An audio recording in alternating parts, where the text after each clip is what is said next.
Mirar un poco el capítulo 37 de Ezequiel. Ya hemos hecho una lectura de unos versos aquí, pero quiero enfocarlo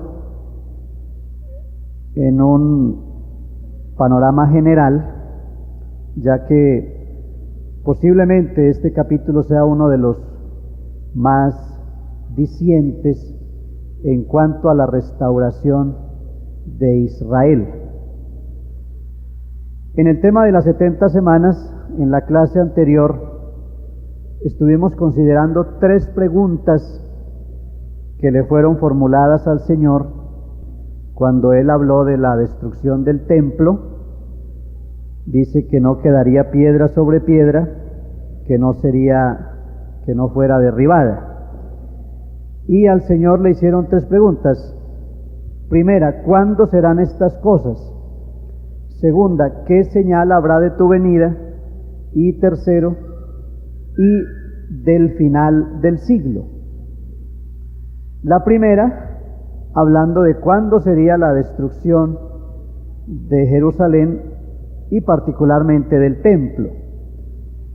La segunda, hablando con relación a la señal de la venida de Él, su manifestación, de la cual Él muy a menudo hablaba a sus discípulos.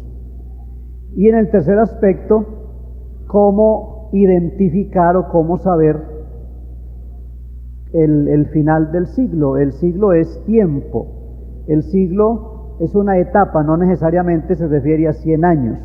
Para nosotros un siglo son 100 años. Pero en el lenguaje de la Biblia, siglo se refiere a una etapa de tiempo que puede ser definida o indefinida. ¿Por qué quiero que veamos un poco lo de Ezequiel 37? Hay aquí prácticamente 2 temas. Desde el verso 1 hasta el 14 está ese cuadro, por cierto muy conocido de todos, que es el Valle de los Huesos Secos. Este pasaje lo hemos aplicado, creo que con buen acierto, a lo que es la obra de la predicación, lo que hace el Espíritu Santo en un momento dado, salvando las almas, trayéndolas al redil del Señor, restaurando las vidas. Pero la aplicación básica, el objetivo de este pasaje o de esta profecía es hacernos ver cómo será la restauración de Israel. Entonces presenta a la nación muerta. La muerte sabemos que se produce, si es física, porque se separa el espíritu de la materia, y entonces el espíritu va a Dios y el polvo vuelve al polvo. Pero también se da la muerte espiritual, que consiste en separar al hombre de su creador.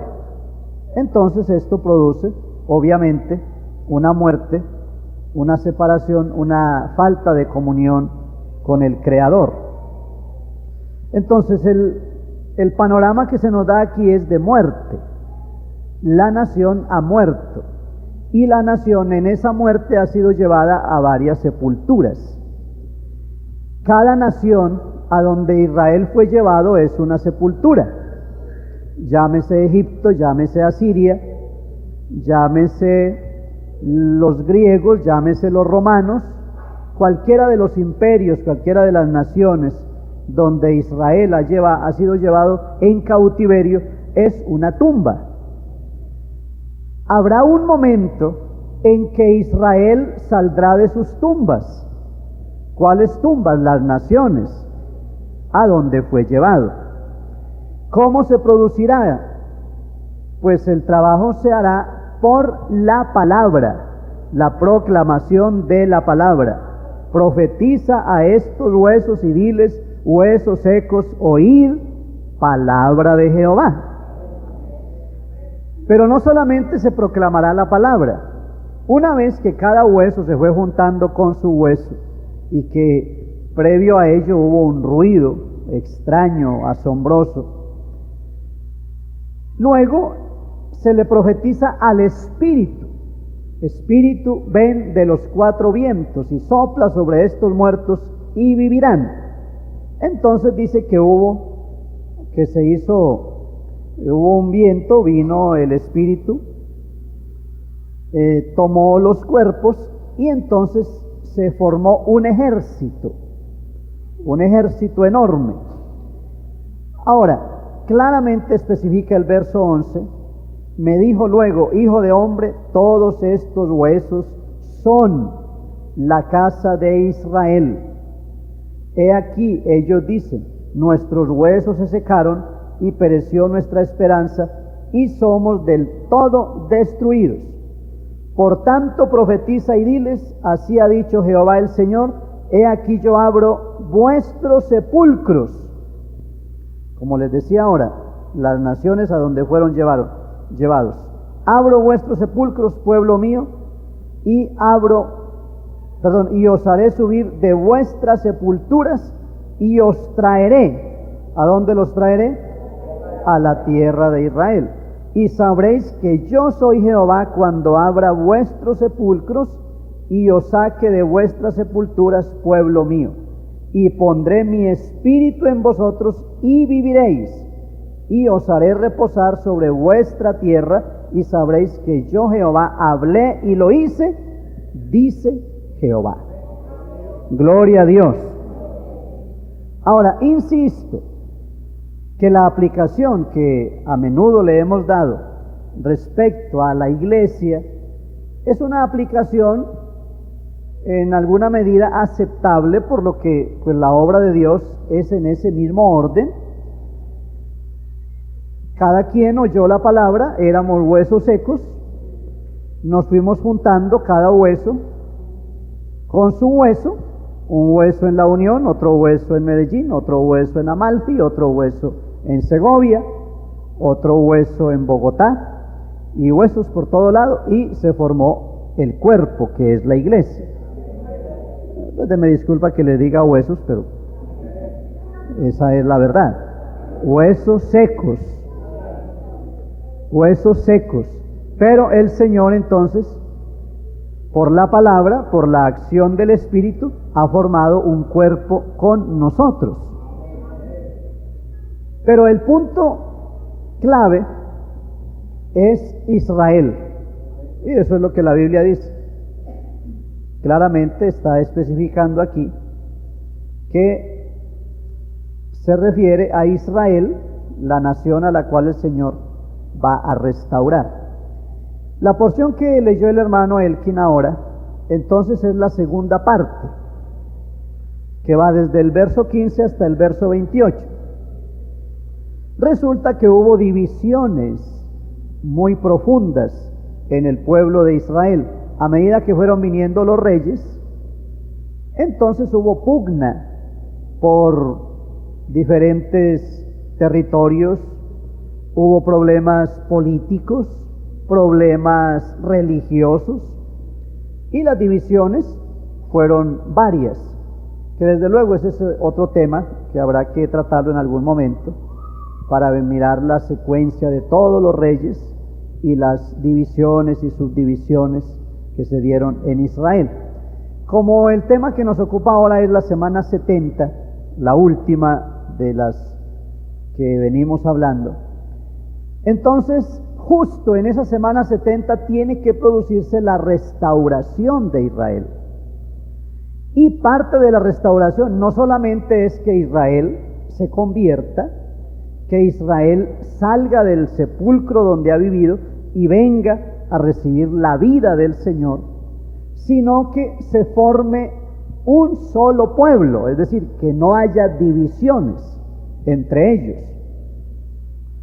Porque pues nos quedaría un poco, por lo menos muy difíciles de entender, sería discordante con el contexto de la palabra, que Israel se convierta pero siga dividido, y entonces haya unas tribus de ese lado y otras tribus de este lado, porque eso es como cuando algunos hablan de convertirse, pero no le hablan al hermano.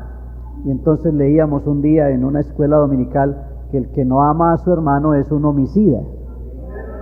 Entonces ese no ha conocido a Dios. Ahora, si Israel se va a convertir y los de una tribu van a seguir odiando a la otra tribu, entonces ¿cuál es la conversión? Así que este pasaje leído entonces habla de la unión de las tribus. Se pone la figura de unos palos que se toman de allá, se toman de acá, se unen, se hace un solo palo para identificar la unidad nacional de Israel en torno a un solo Dios, porque el Señor será rey sobre toda la tierra, el Señor será uno y será uno solo su nombre. Entonces no puede ese Dios indivisible reinar sobre un pueblo dividido. Reina sobre un pueblo que se hace uno por la palabra, uno por el testimonio y se hace uno por la restauración que el Señor hace sobre su pueblo. Al mirar este breve panorama con relación a Israel, entonces podemos ahondar un poco más en las preguntas que mencionaba al principio. ¿Qué es lo que los judíos querían?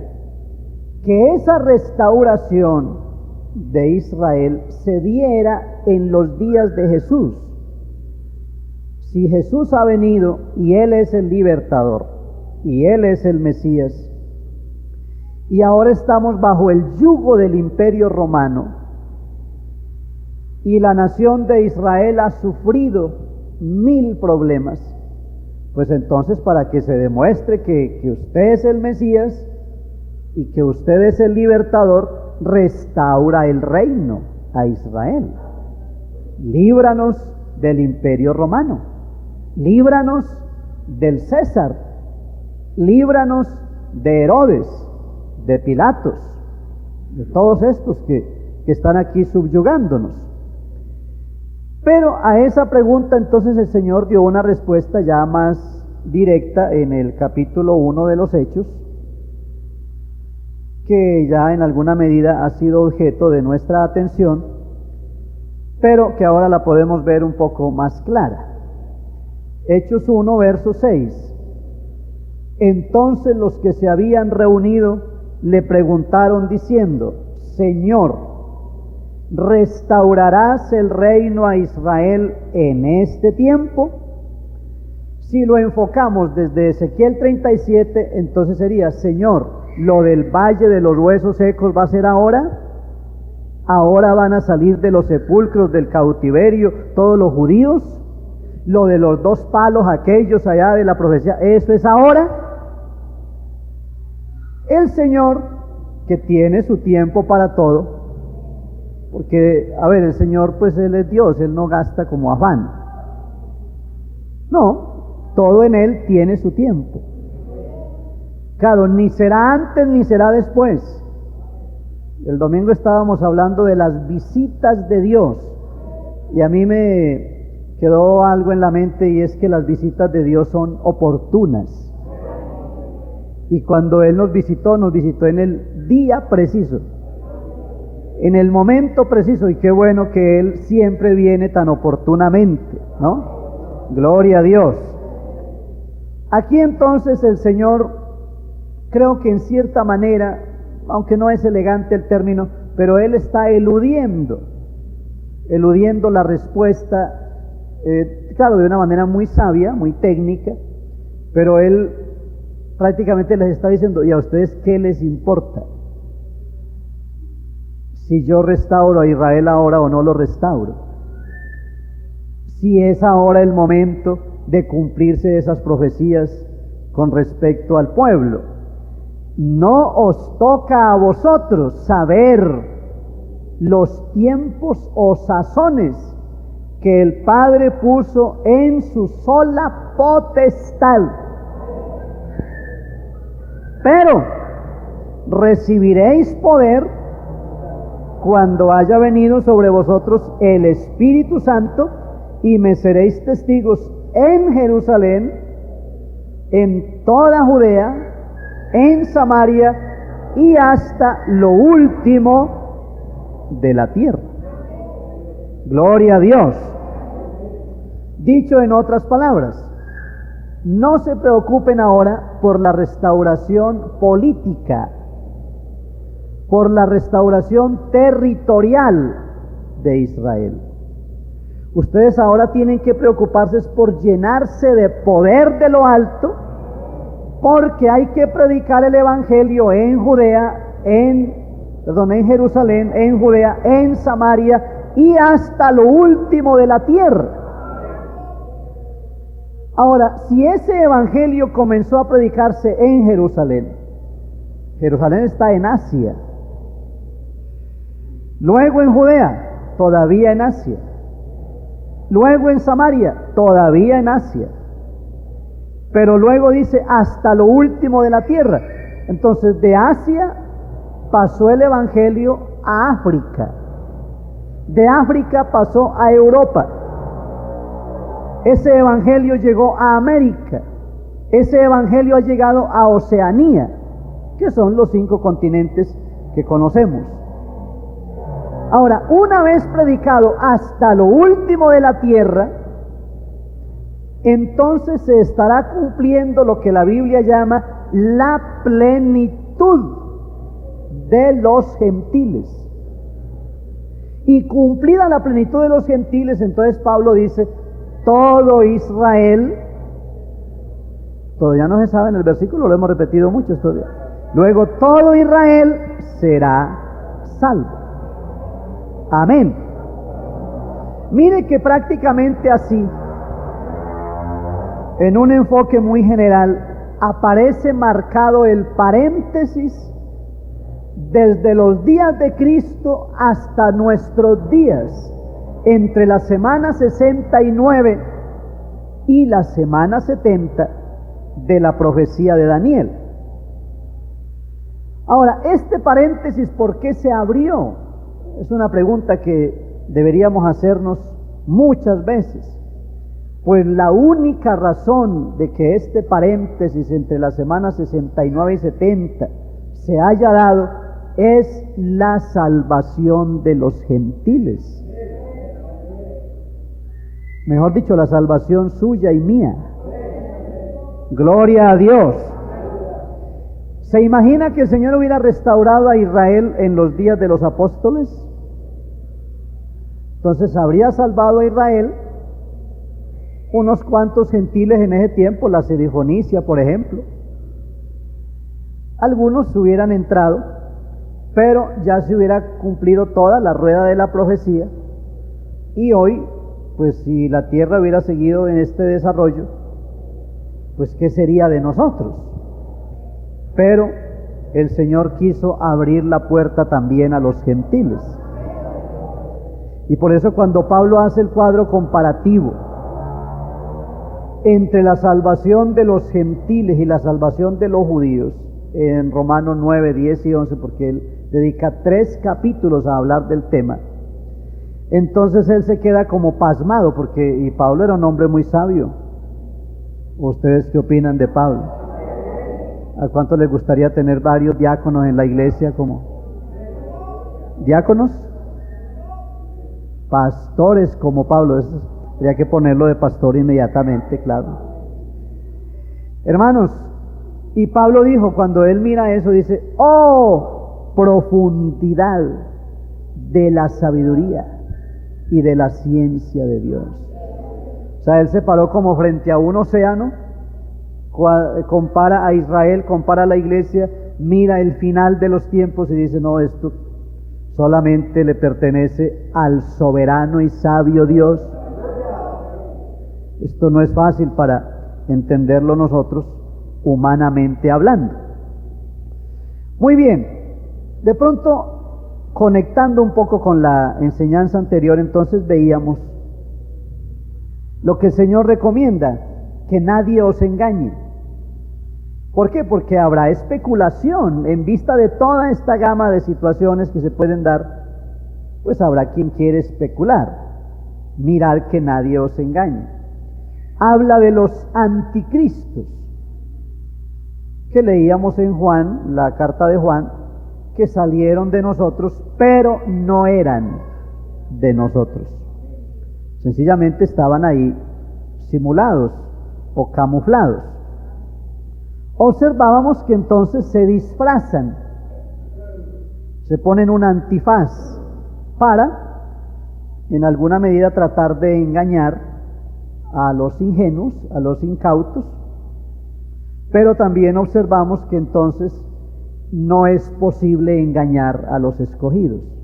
Engañarán si fuere posible, aún a los escogidos. Eso quiere decir que entonces no es posible. Hay algunas noticas que quiero agregar a esto antes de entrar en puntos un poco más adelante.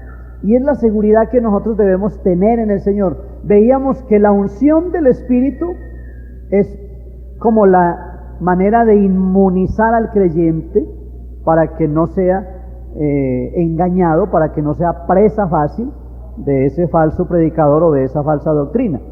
Pero hay algo en San Juan, el capítulo 10, que quiero también dejarles.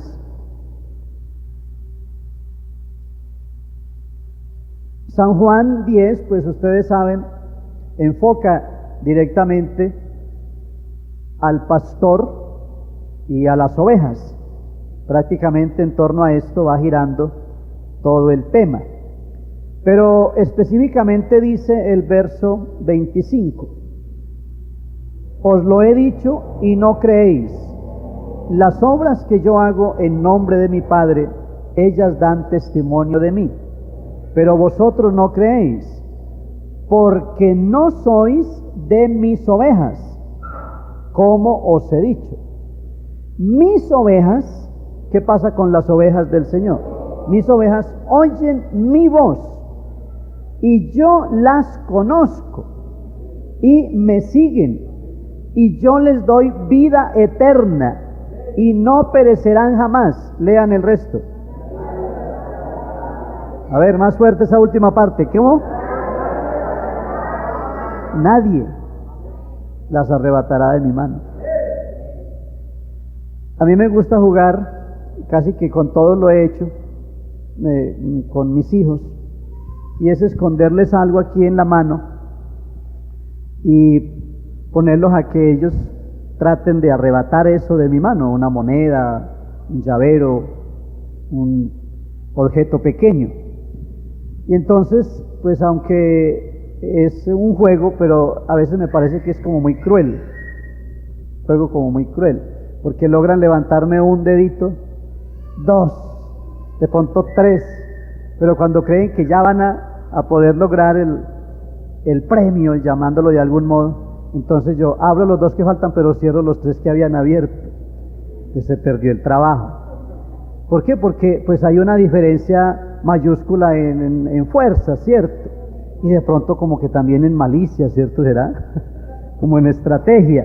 Y entonces pues eso se hace rato y no pueden tomar eso de mi mano, porque mi mano es obviamente de mayor fuerza y destreza. Pues eso es lo que le pasa al pobre diablo con nosotros. Nosotros estamos en la mano de Cristo.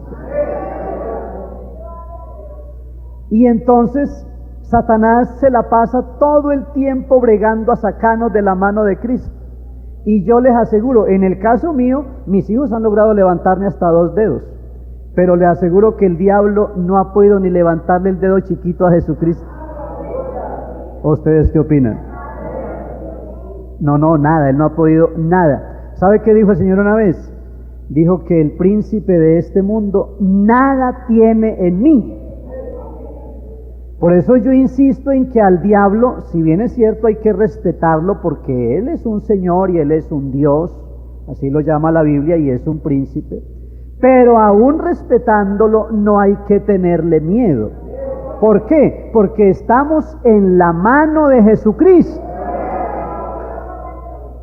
Nadie las arrebatará de mi mano. O sea que en un lenguaje así como muy nuestro, de la mano de Cristo no nos arrebata ni el diablo, ¿cierto? Porque aquí dice que nadie. Mi Padre que me las dio es mayor que todos, y nadie las puede arrebatar de la mano de mi Padre. Como de pronto alguno sale a la palestra y dice, entonces vio que son dos. Entonces Jesús cierra la puerta de una vez y dice, yo y el Padre uno somos. Cerrada la discusión, señores. Sí, porque para algunos dice, oiga, ¿cómo así? Ahí dijo que yo y el Padre uno somos. Cerrada la discusión. Mejor dicho, yo soy el Padre, está diciendo. ¿Por qué? Porque el que me ha visto a mí, gloria a Dios. Ahora, como el Padre, sabemos, Dios es espíritu, pero entonces para poder tener la figuración clara y todo lo que sabemos del sacerdote, del redentor, del mediador, pues obviamente se ha manifestado en carne, y nosotros estamos en la mano poderosa del Señor Jesucristo. Ahora bien, si nosotros estamos en la mano del Señor y viene la gran tribulación, la semana 70, todo el cumplimiento de esa rueda profética, ¿a qué le debemos o le podemos temer? Él nos sacó del hoyo del pecado, nos guarda en el camino que vamos hacia un puerto seguro. El que maneja la embarcación es Él. Ustedes en la descripción del arca de Noé oyeron que había que hacerle timón. No han oído el timón para la embarcación. No había timón, porque es que el timonero es el Señor. Era la primera que había, y entonces el Señor dijo, será como en los días de Noé. Entonces la barca ahora sigue siendo conducida por el mismo que condujo la barca de Noé. Gloria a Dios. Eso sigue con el mismo conductor, el mismo director. Aleluya. La gran tribulación entonces enmarca una etapa de tiempo, sabemos bien, son 7 años, en que las guerras, el hambre, la peste, todo será como el común denominador. Y el Señor dijo, es necesario, esa palabra es importante, es necesario que todo esto acontezca. Pero ¿cómo es necesario que haya guerras? ¿Cómo es necesario que haya hambre? ¿Cómo es necesario que se maten unos a otros? Estuvimos mirando que entonces Jacob o Israel tiene que ser metido en un estrecho, en una apretura, en una tribulación de la cual dice Jeremías, y de ella será librada, para que así este pueblo, que es objeto de las promesas, los pactos de Dios, se vuelva a su Creador, y entonces el Señor obre la salvación en ellos. Porque si en un caso dado Israel no se convirtiera, no llegara al Señor, fuera engañado por el anticristo, siguiera normal el anticristo reinando, e Israel no buscara al Señor, ¿en qué quedarían las promesas divinas? ¿Cómo se cumpliría el plan de Dios? Pero el plan de Dios se cumple como sea. Que es entonces a través de una tribulación que no la ha habido antes ni la habrá, no importa. Pero si eso tiene que suceder para que Israel se convierta, el Señor lo permite. Entonces por eso dice, es necesario que todo esto acontezca. Cuando veíamos todo lo de Mateo 24. Aquí entonces nos quedó pendiente algo en Hebreos 12, que justamente nos aclara sobre esto. Estamos apuntando a todos los acontecimientos de la semana 70, pero aquí hay algo muy interesante. Hebreos 12 dice desde el verso 25, mirad que no desechéis al que habla, porque si no escaparon aquellos que desecharon al que los amonestaba en la tierra, mucho menos nosotros si desecharemos al que nos amonesta desde los cielos. la voz del cual conmovió entonces la tierra, pero ahora ha prometido diciendo: aún una vez, y conmoveré no solamente la tierra, sino también el cielo. Y esta frase, aún una vez, indica la remoción de las cosas movibles como cosas hechas, para que queden las inconmovibles. Así que recibiendo nosotros un reino inconmovible, tengamos gratitud y mediante ella sirvamos a Dios agradándole con temor y reverencia, porque nuestro Dios, ¿qué es? Que nuestro Dios es fuego consumidor. Quiero aprovechar este pasaje porque pues hay una serie de argumentos en torno a esto. Digamos, la doctrina de los russellistas, ellos dicen que no puede ser cierto que vaya a haber una gran tribulación, una gran mortandad, y mucho menos que la tierra misma y los elementos sean deshechos, sean quemados, y que vaya a haber gente condenada, gente que va a ir a un infierno, porque los russellistas, ellos no creen en el infierno. Para ellos el infierno es la curva de Rodas, mejor dicho, el basurero, o sencillamente la tumba. Ese es el infierno, ya se acabó, el Seol. Aunque la Biblia sí habla del fuego que arde y habla del gusano que no muere, ¿cierto? Pero parece que en la Biblia de ellos no aparece eso.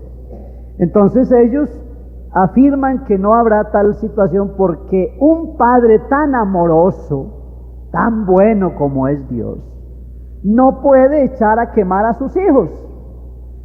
Que está hablando de que es fuego consumidor, de que las cosas movibles o pasajeras deben ser quitadas para que vengan las inconmovibles, ¿cierto? Ahora, esto tiene de pronto cierta lógica. Analizándolo un poco con calma, tiene lógica que el Señor no va a condenar ni va a echar al fuego y no va a echar a perder a sus hijos. Eso es ciertísimo.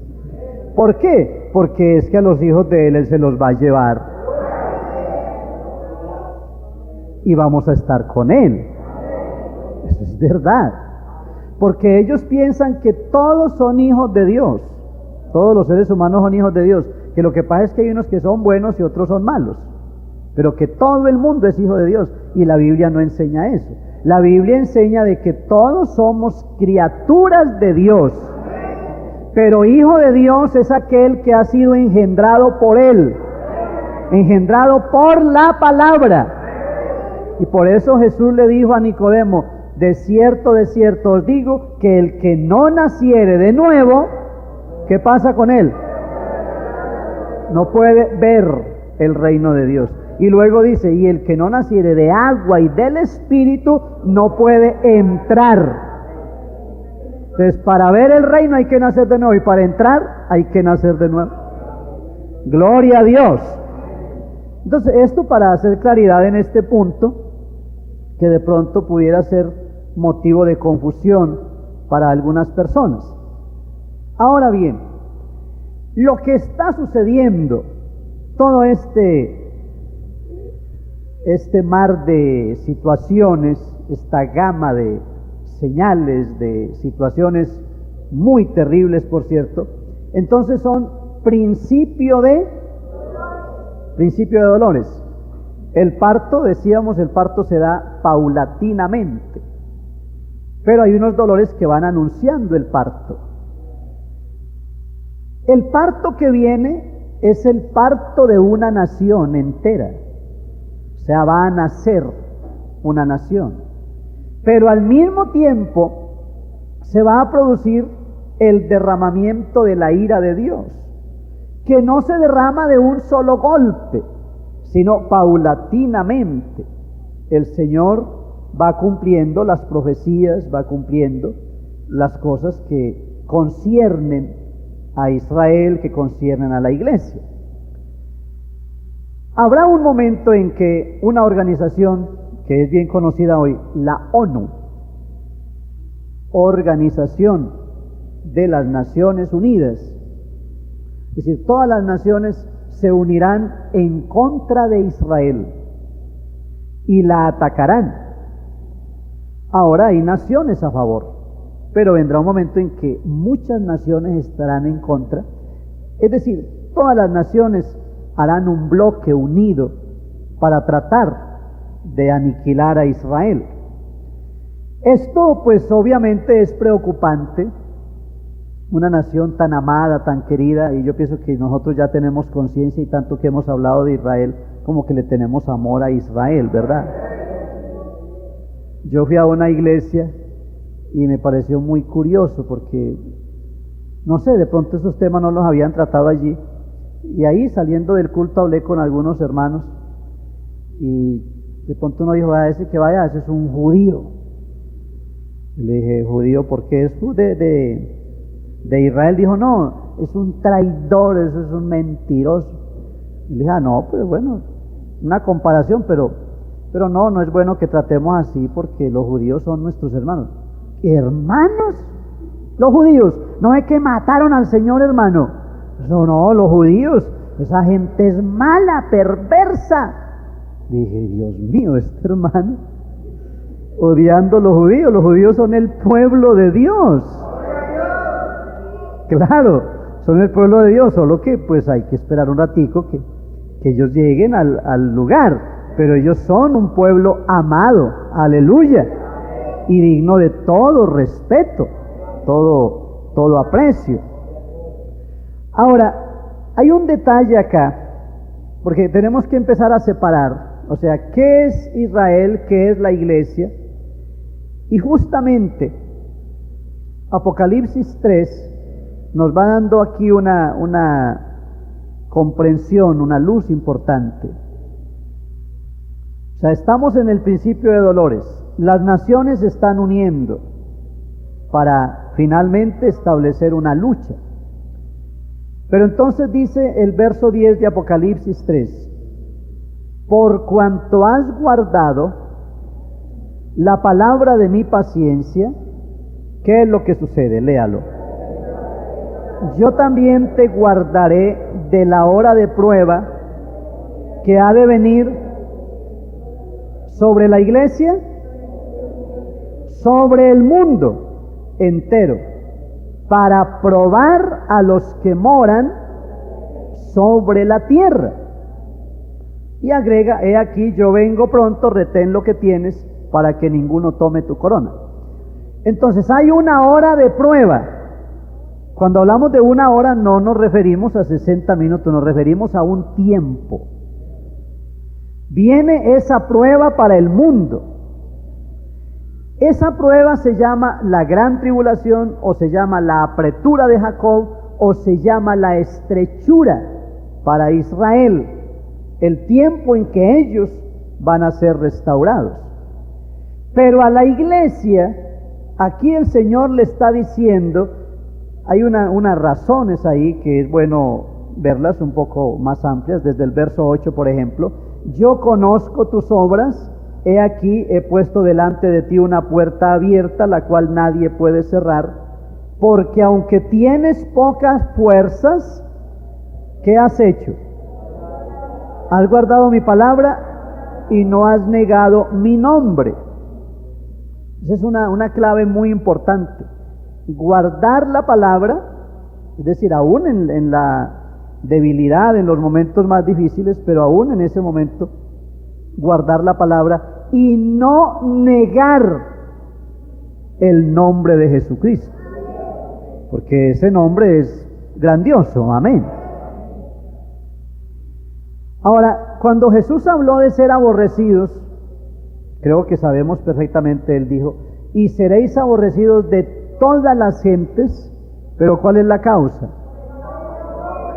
Seréis aborrecidos de todas las gentes por causa de mi nombre. No es porque lea la Biblia, no es porque cante coros cristianos, no es porque vaya a determinado culto. Todo el problema radica en tener el nombre del Señor Jesucristo. ¿Y quién tiene el nombre de Jesucristo? El que ha sido bautizado en el nombre de Jesucristo. Porque ahí hay un gran dilema. Las grandes iglesias, y por cierto son muchas iglesias de corriente trinitaria, ellos hablan de recibir a Cristo. Y creo que ni siquiera sería correcto discutírselos. Pensemos que sí, que han recibido a Cristo. Pero entonces no solamente hay que hacer eso, porque lo que la Biblia dice es que a los que le recibieron y a los que creen en su nombre, les dio potestad de ser hechos hijos de Dios. Pero mire que son dos pasos: a los que le recibieron y a los que creen en su nombre. Y cuando Felipe fue a Samaria, entonces dice, les anunciaba el reino de Dios y el nombre de Jesucristo. Entonces el reino de Dios lo puede anunciar mucha gente, pero el nombre de Jesucristo no. Ahora yo les pregunto, ¿nos han anunciado las dos cosas a nosotros? El evangelio del reino y el nombre. Es cierto que uno se siente muy seguro con ese nombre. Gloria a Dios. Hay algo que nosotros entonces debemos aprender a valorarlo, tenerlo muy, muy en cuenta. Y es el hecho de que Jesús en este tiempo está tomando un pueblo, pero no es un pueblo para una religión, no es un pueblo para una denominación. La Biblia dice un pueblo para su nombre. Alguien me estaba diciendo, de pronto él, pues en el afán de justificar ciertas situaciones, él decía, al final todos nos vamos a salvar. ¿Por qué? Porque Dios es muy bueno. Y entonces, no importa en qué religión uno se encuentre, en qué religión esté, pues el Señor nos ama a todos. Eso suena bonito y mucha gente se ha comido ese cuento. Y ahora hay unas ideas filosóficas que dicen que todos somos hermanos y que todos somos uno en Jesús. Incluso hay unas canciones que son alusivas a ese tema. Pero hermanos, Jesucristo no habló de varios caminos, Jesucristo no habló de varios nombres, Jesucristo no habló de varios rebaños. Él dijo, y habrá un rebaño, y habrá un pastor, y no hay otro nombre bajo el cielo dado a los hombres en el cual podamos ser salvos. Esto es uno y uno. Gloria a Dios. Un rebaño, un nombre que es sobre todo nombre, un Dios que es sobre todas las cosas. Entonces, pues no nos compliquemos la vida, sencillamente sigamos en este maravilloso orden que el Señor nos ha establecido.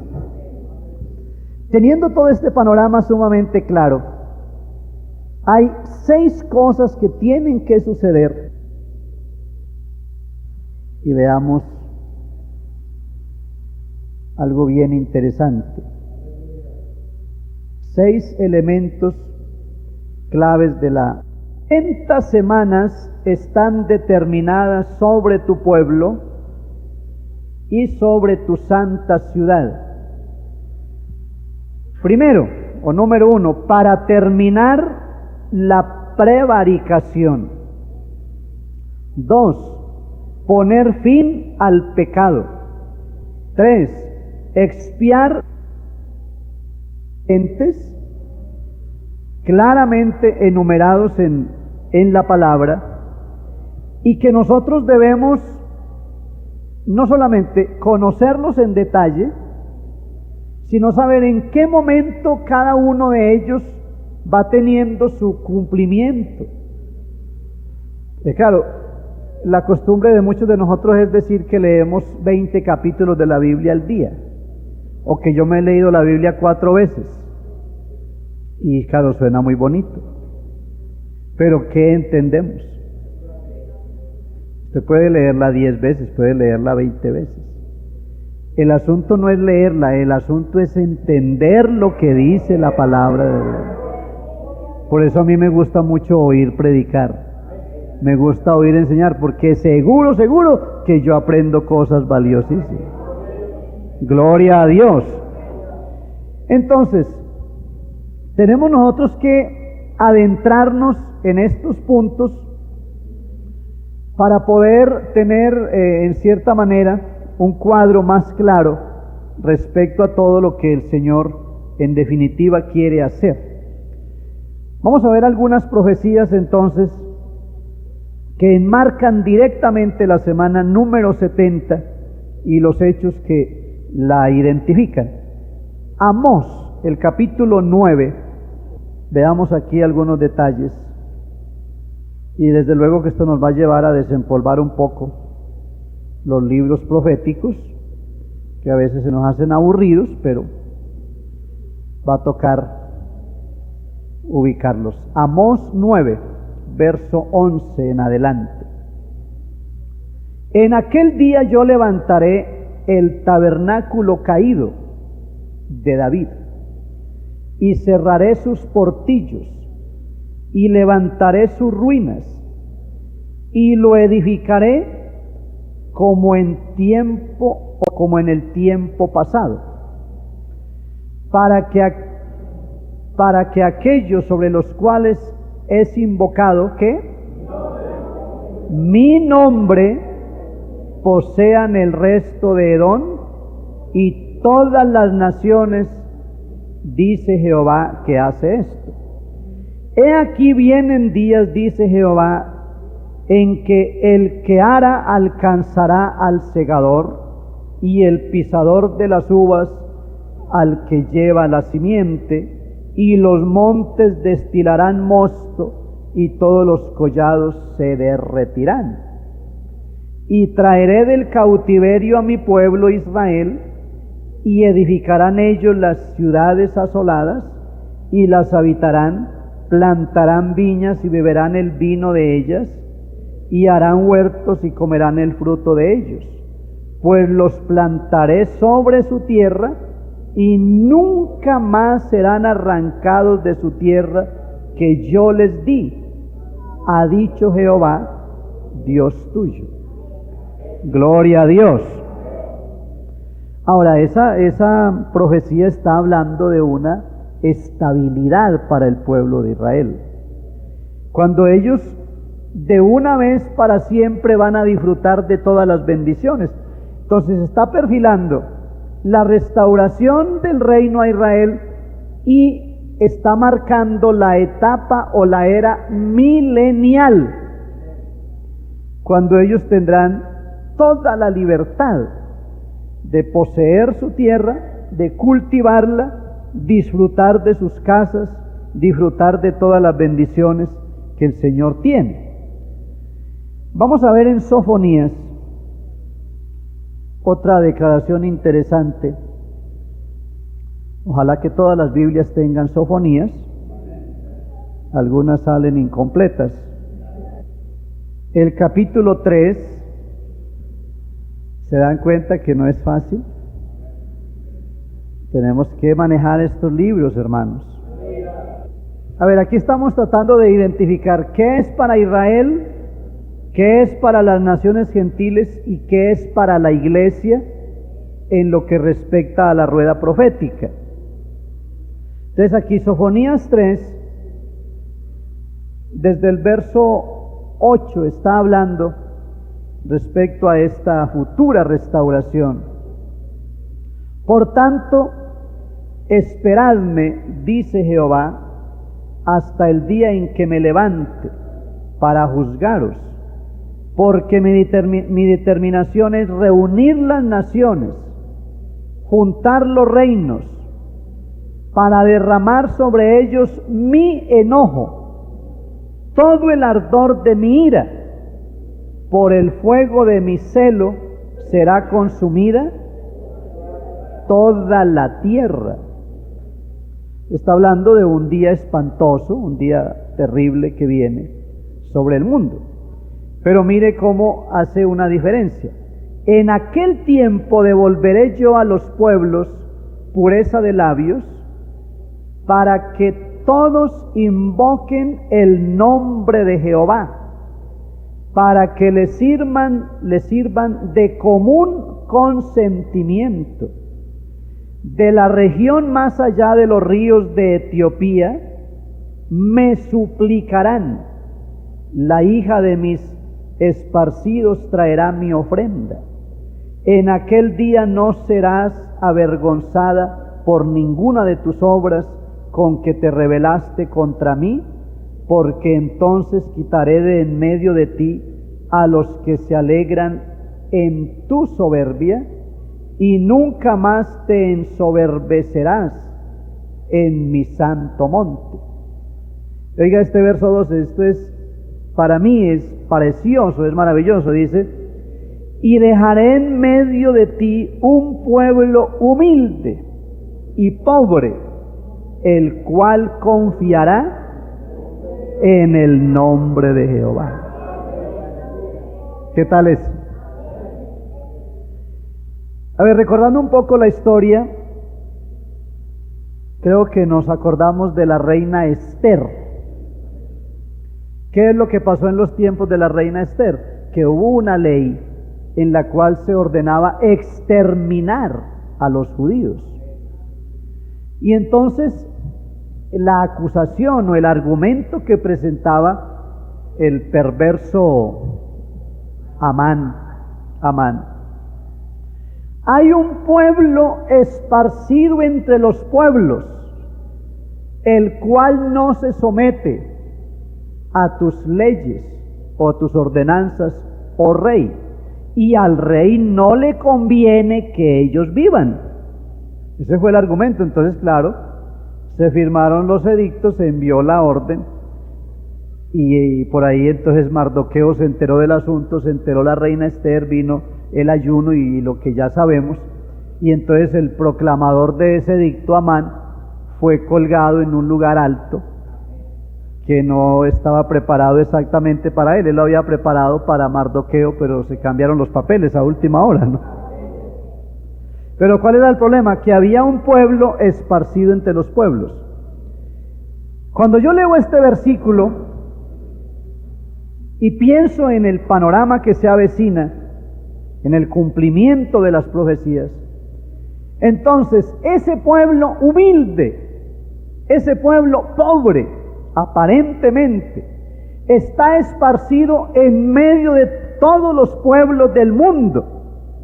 Y la gran mayoría, pues hablemos a nivel social, político, incluso religioso, ni sabe siquiera de la existencia de este pueblo.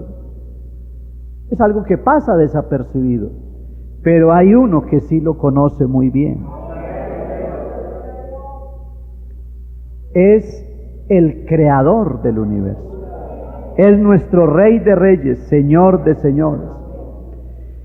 Así que aquí, obviamente, está haciendo una referencia directamente a Israel. Dice el verso 13: el remanente de Israel no hará injusticia ni dirá mentira, en la boca de ellos se hallará lengua, ni en la boca de ellos, se hallará lengua engañosa, porque ellos serán apacentados y dormirán, y no habrá quien los atemorice. Canta, oh hija de Sión, da voces de júbilo, oh Israel, gózate y regocíjate de todo tu corazón, hija de Jerusalén. Jehová ha apartado tus juicios, ha echado fuera tus enemigos. Jehová es Rey de Israel en medio de ti. Nunca más verás el mal. Gloria a Dios. Hermanos, será importante entonces creer que ese Dios que restaurará a Israel, que va a guardar ese remanente, ese Dios es el Dios a quien nosotros adoramos. ¡Aleluya! Hermanos, Israel, pues hablándolo en términos así humanos, términos generales, Israel es un país más bien violento, ¿saben? Y los judíos son unos tremendos negociantes. Si a Estados Unidos en este momento le quitáramos todos los judíos que tiene, que la mayoría de ellos son banqueros, son comerciantes, son personas eminentes, pues Estados Unidos tendría problemas muy serios, económicamente hablando. Pero bueno, el Señor los tiene ahí, y yo creo que a través de ellos Dios ha bendecido esa nación para que llegue a ser hoy una de las más poderosas del mundo. ¿Por qué? Porque es que donde quiera que llega un judío, llega la bendición de Dios. ¿Ustedes recuerdan cuando José llegó a la casa de Potifar? Y entonces dice que la hacienda de él creció, y la economía mejoró, y había abundancia en la casa de Potifar. Así mismo debe ser donde llega un creyente. Si usted llegó a una empresa, esa empresa tiene un hijo de Dios que debe mejorarla. Si llegó a prestar servicio doméstico a una casa de familia, la hermana humilde, pues esa casa debe verse mejor a partir de ese día. Hombre, ¿y qué pasa esta casa más bonita, más limpia, más organizada? No, es que ahí hay una pentecostal trabajando. Hombre, ¿y ese negocio quién lo tiene ahora? Eso lo tiene un pentecostal, ahora está mejor. Más ventas, mejoró la cartera, organizó. Pero es cierto que a veces es lo contrario. ¿A usted no le preocupa eso? ¿Y eso porque está a punto de quebrarse? Ah, eso cayó en manos de un pentecostal. ¿Qué? ¿Y esa casa por qué tan desordenada? No, es que ahora tenemos una evangélica ahí del servicio. ¿Qué? Hermanos, debe ser todo lo contrario. Donde quiera que llegue un hijo de Dios, debe haber bendición. Y no bendición pequeña, bendición abundante. Aleluya. Ahora, yo deseo que comparemos esto de Amós, lo de Sofonías, con Romanos, que lo citábamos brevemente ahora. Romanos 11, donde Pablo hace esa gran declaración.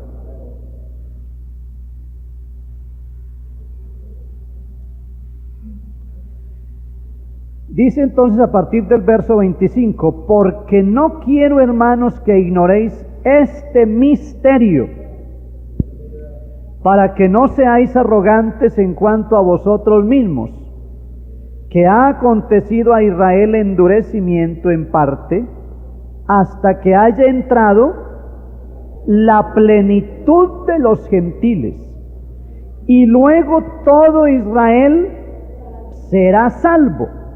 Pero cuando dice todo Israel no se refiere a que el solo hecho de ser israelita ya lo hace salvo. No, se refiere al remanente.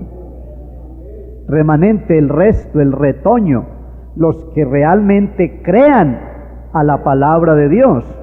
Luego todo Israel será salvo, como está escrito: vendrá de Sión el libertador, que apartará de Jacob la iniquidad, y este será mi pacto con ellos, cuando yo quite sus pecados.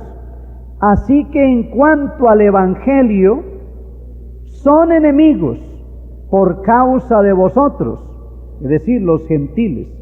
Pero en cuanto a la elección, son amados por causa de ¿quiénes? ¿Y cuáles son los padres? Abraham, Isaac, Jacob, José, David, todos aquellos hombres que le creyeron a Dios. No es que creían en Dios, le creyeron a Dios. Hay mucha gente que cree en Dios, pero no le cree a Dios. Aquí le creemos a Dios, ¿verdad? Aleluya. Porque irrevocables son los dones y el llamamiento de Dios. Irrevocable quiere decir que no se retracta Dios de lo que dice. Y si Dios prometió que Israel será salvo, lo salva. Los dones, los regalos, las dádivas, eso es irrevocable. Ahora, que nosotros a veces descuidamos los dones, no los ejercitamos, eso puede ser, pero no quiere decir que Él no los dio, Él los repartió los dones. Más bien nosotros somos los negligentes. que no sabemos aprovechar esa bendición.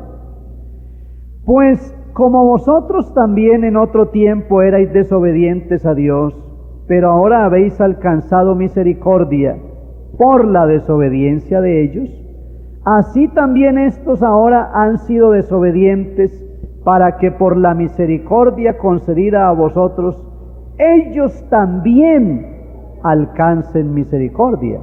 Porque Dios sujetó a todos en desobediencia para tener misericordia de todos. Es aquí es donde Pablo se para, mira el océano y dice: oh profundidad de las riquezas y de la sabiduría y de la ciencia de Dios, cuán insondables son sus juicios e inescrutables sus caminos. Porque ¿quién entendió la mente del Señor, o quién fue su consejero, o quién le dio a él primero para que le fuese recompensado? Porque de él y por él y para él son todas las cosas, a él sea la gloria por los siglos. Amén. Le damos la gloria a Dios, ¿verdad? Aleluya. Gloria al Señor.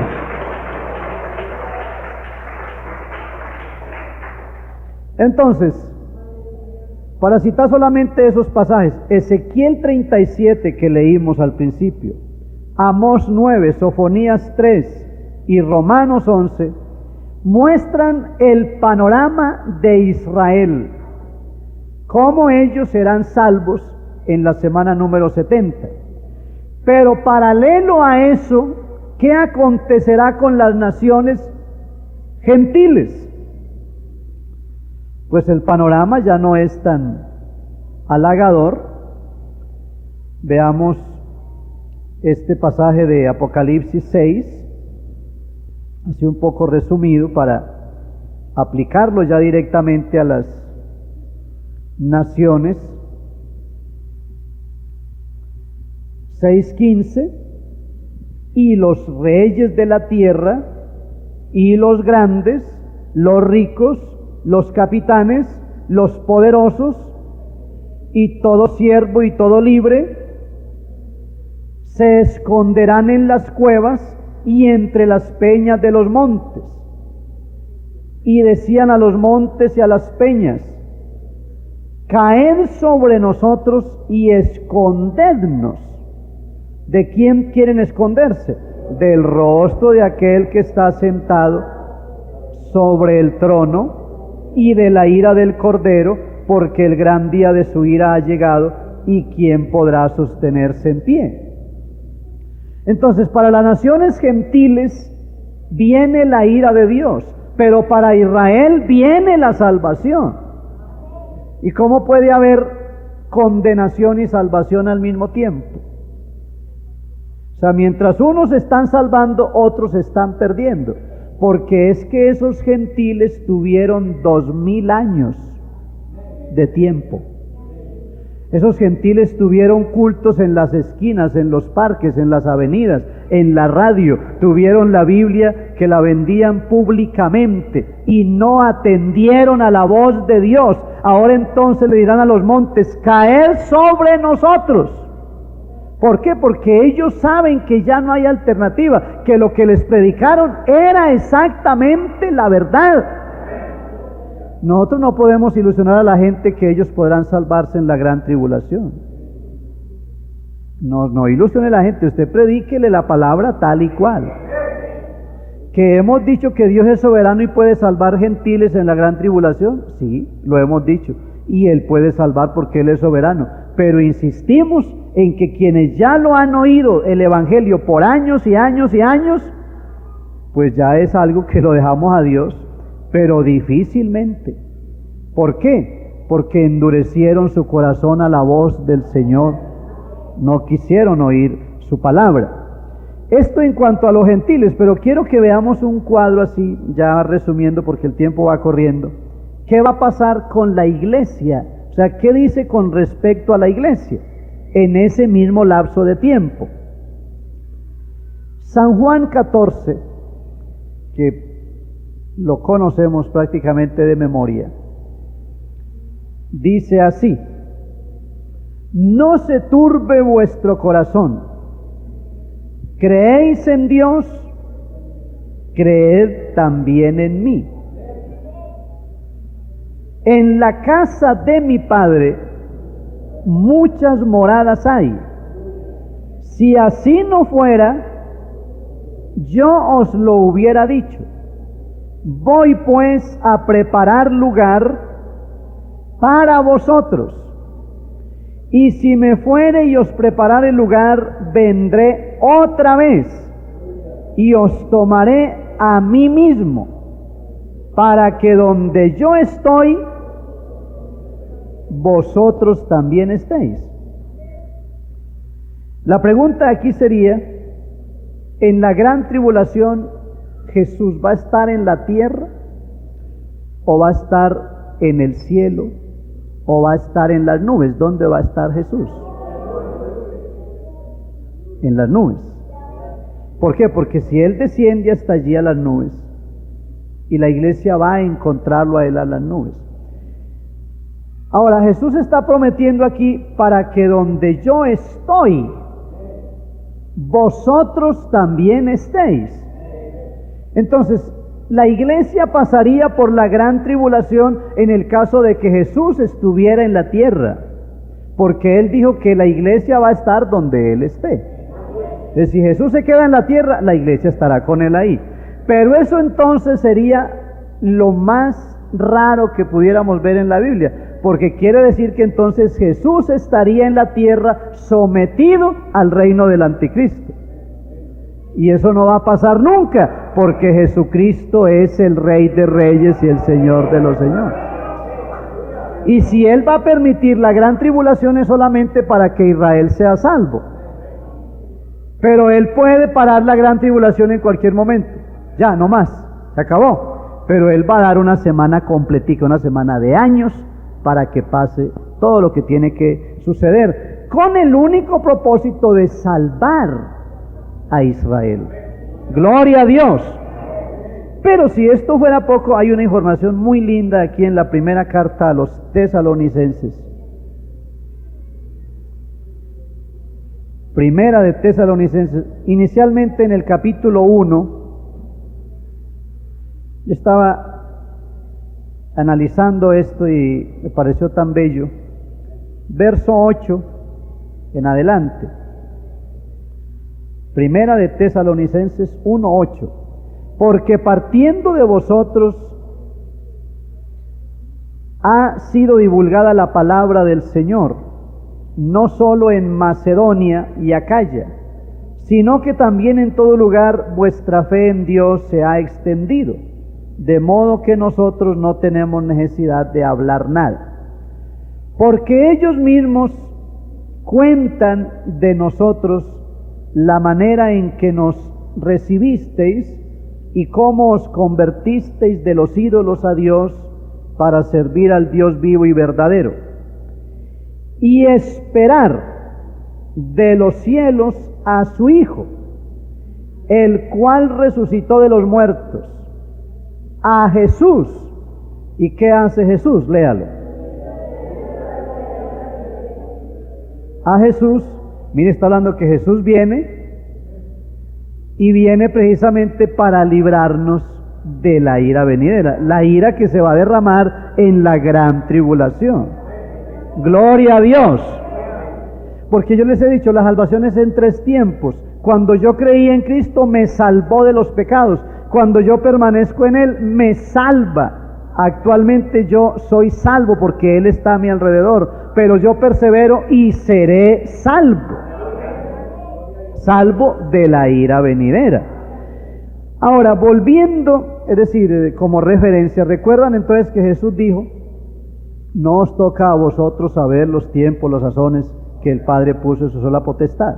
Eso fue en la despedida de Él, justamente días anteriores al Pentecostés. Pero dice que luego que Él habló con ellos, fue alzado, y una nube le ocultó de los ojos de ellos. Pero allá habían unos ángeles, y los ángeles dijeron: ¿por qué os habéis quedado mirando al cielo? este Jesús que ha sido tomado de vosotros al cielo, así vendrá o así volverá.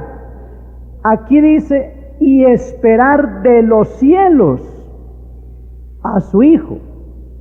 Es decir, ¿a quién? A Jesucristo, porque el que va a venir por la iglesia es el Señor Jesucristo.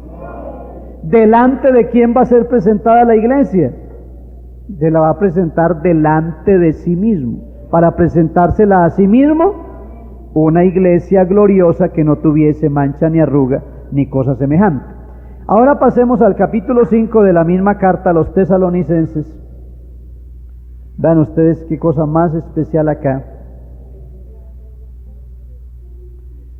Pero acerca de los tiempos y de las ocasiones, no tenéis necesidad, hermanos, de que yo os escriba, porque vosotros sabéis perfectamente que el día del Señor vendrá como ladrón en la noche. Otra vez hablamos del día de la ira y de la gran tribulación, que cuando digan paz y seguridad, entonces vendrá sobre ellos destrucción repentina como los dolores a la mujer encinta, y no escaparán. Ahí se refiere a la gente que no conoce a Dios. Pero mire la diferencia que hace con los hermanos. Mas vosotros, hermanos, no estáis en tinieblas, para que aquel día os sorprenda como ladrón. Yo quiero hacer un alto aquí. Nosotros también hablamos y lo aplicamos a la iglesia de que el Señor para nosotros vendrá como ladrón en la noche, pero estamos equivocados en eso. Y si yo lo he predicado así, hermanos, disculpen, pero no es correcto. O sea, es una comparación que el Señor hace en cuanto a la sorpresa, en cuanto a que no se sabe el día ni la hora. Pero hermanos, ¿cuál ladrón va a venir por nosotros si es que Él es el dueño de la iglesia? ¿O no? A ver, si usted llega a su casa, tiene su llave, abre ahora después de esta reunión, abre y entra. Los vecinos se alarman por eso.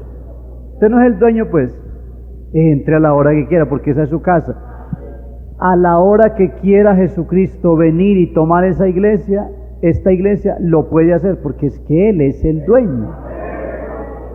Gloria a Dios. Y entonces dice que nosotros no estamos en tinieblas, o por lo tanto no debemos ser sorprendidos. O sea, para nosotros la venida del Señor debe ser lo más común, lo más normal. Ah, vino el Señor, aleluya, nos vamos, amén, Dios le bendiga, chao. ¿Listo? Sin embargo, hay hermanos que se asustan pensando en eso. Ay, el Señor viene. A alguien le dijeron, si el Señor viniera mañana a las 5 de la mañana, ¿usted qué haría? ¿Cómo que haría? Me arrodillo ahora, le doy gracias a Dios como hago siempre y me acuesto a dormir. ¿Qué? ¿Cómo así? Sí, para despertar en el cielo. Vea, hay gente. O sea, eso demuestra la falta de preparación. Si el Señor, si por alguna razón nos dijera, la venida es mañana a las 5 de la mañana, entonces esta noche programamos una vigilia. Pero no es lo correcto. Entonces vamos, que el Señor viene el lunes, entonces en ayuno de oración 3 días. Muy mal, muy tarde ya para eso.